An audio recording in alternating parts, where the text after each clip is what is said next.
As out of the club, Ruben Amorim gave us this update on Kobbie Mainoo, Alejandro Garnacho and Rasmus Højlund. Until it's official, I cannot say much. I want Kobbie to stay. He needs to fight for his place, and we need Kobbie. So that is not going to change. The rest, I don't know how he's going to finish. I understand that the players that are not playing in this moment are disappointed, but everyone has the same. Will have the same opportunity to play. You have to fight during the week. Well, let's start with that back page of the Telegraph discussing Ruben Amorim's future. It's not been the greatest of starts. In fact, that is a slight understatement of the facts. Where do you think, I mean, is this a must-win game, Henry, for Ruben Amorim against Burnley?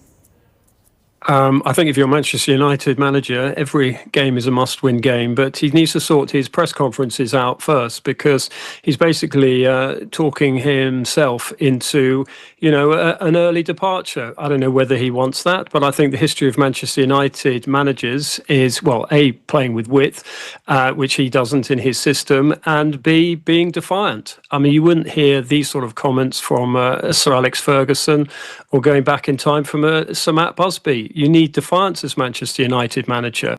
Biggest club in the country, and probably the second biggest club in the world behind Real Madrid. He's in a huge place, and he has to sort of stand up and be strong enough. Oggy was there at Grimsby in midweek, and you had a manager cowering. I mean, you can't do that. What sort of message does that send out to the players? What sort of message does it send out to potential signings, to supporters? And then to come out in this press conference today, and actually inside the Telegraph, there's a very interesting piece from their reporter there, Mike McGrath, in which he talks about the sort of the intensity and the passion of Amorim. And when you see it close up, it is, there's an impressive side to it. But when you actually take the words and you almost sort of crunch them together, as we tend to in the media, particularly on the back of the Star, and you're saying also, I hate my players and I want to quit. I mean, these are really dangerous words. And sometimes, look, it's great for us, but sometimes managers talk too much.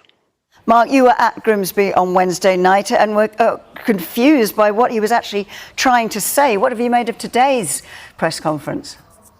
Yeah, he does have a habit of kind of being quite stronger after game and reeling back a couple of days later in a press conference. And he's doing it again today. He was saying on Wednesday that his players showed him everything. You can't change 22 players, so something else has to change. And that was almost a hint that if you can't change 22 players, what do you change? Well, that's usually the manager. And it was almost like he was asking to be removed. And he said today that, after the game he wanted to quit or he wanted to go. He said that today, which is, it just blows hot and cold. And obviously he's very emotional, and it's almost like Kevin Keegan in some respects. You just don't know what you're going to get after a game. He just explodes with passion and emotion and strange things that he says.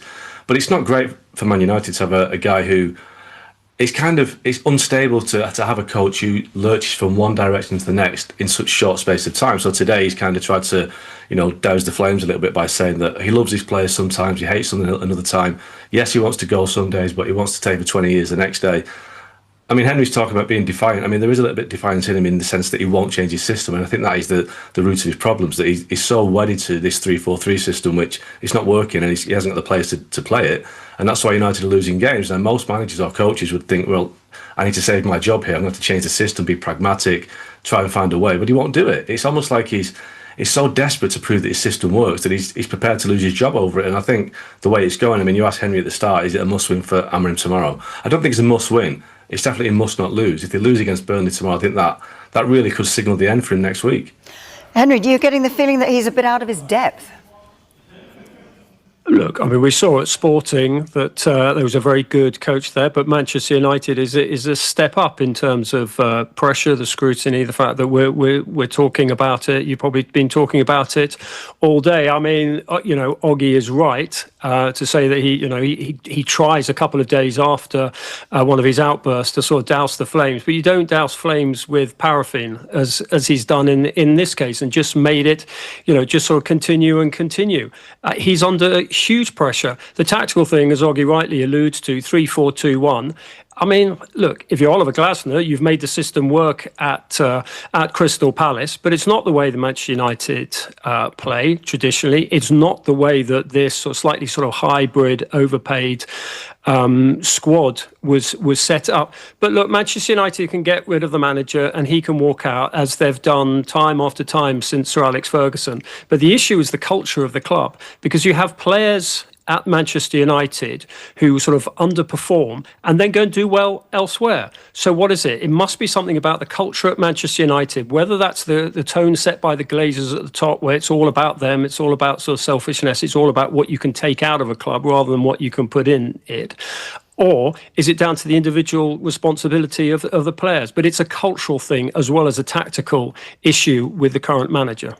Mark, you've done a piece today about the tactical side, about this rigid 3-4-3, and you make a case that is Bruno Fernandes, the best player at the club, suited to that system. Yeah, I mean, I suppose the question was, is United's best player their biggest problem? And obviously Bruno Fernandes last season, many would argue that he almost kept Man United up with his goals and his assists. And you can't actually make that case, because without his goals last year, United would have been in a real mess. But because Amorim is so wedded to his system, he can't really find a perfect place to play Bruno Fernandes. If he plays him in an advanced position, then he hasn't got anyone in midfield he can trust to play in the two, which is Casemiro and one other. But if you put him in the two, which he has been doing recently alongside Casemiro, then they lose his ability further forward, and he hasn't got the ability to play a proper defensive midfield role. Neither is Casemiro, neither is Kobbie Mainoo, and neither is Manuel Ugarte. So in many ways, it's almost like, well, if United were to receive a bid from Saudi Arabia, which there was interest from Al Hilal at the start of the window, Al Ittihad a sniffing around again. If suddenly somebody says, there's £100 million for Bruno Fernandes, should they take it and reinvest that money on players that can't actually get around the pitch, can be a proper holding midfielder in that midfield? I was speaking to one former player, and he said that if Declan Rice was playing alongside Bruno Fernandes, it'd be fine, because Declan Rice can do the job of two midfielders. He can run, he can cover the ground, he can pass, he can do everything that a traditional midfielder does. But United haven't got that. And with Bruno Fernandes in the side, it almost exacerbates their problems. So, look, ultimately, you can't get rid of your best players, especially when you've got a lot of bad players. But their best player right now is Bruno Fernandes, but he's not playing well enough to suit the system. There'd be a riot, Henry, if they sold Bruno Fernandes, wouldn't there? There would be a riot, and it would be rather naive, because I agree with Oggy in terms of they got too many number 10s. Obviously, they brought Mateus Cunha in there, Brian Mbeumo. Don't forget Mason Mount, who's actually been in pretty decent form. He's another number 10. Kobbie Mainoo has played as a 10 before. But the issue that I have about Bruno Fernandes is that which is a good issue, is that he actually cares. I mean, you see, okay, so he moans to the referee and he flaps his arms around like a sort of, a baby eagle trying to sort of fly for the first time. And that is annoying. But he does actually care about Manchester United. You hear it when he speaks, you see it when he plays, and you hear all the stories backstage. Oggy's very close to Manchester United. He will know this. The type of things that Bruno Fernandes does for staff behind the scenes, helping people out. He actually cares. And if anything, Manchester United need more of that attitude of putting the team first. So I take the tactical point that Oggy is saying, and I agree, they absolutely need a central midfielder and a goalkeeper. They should have addressed that in the summer. But again, part of the sort of the culture that's built up under the Glazers are not focusing enough on what the football team really needs.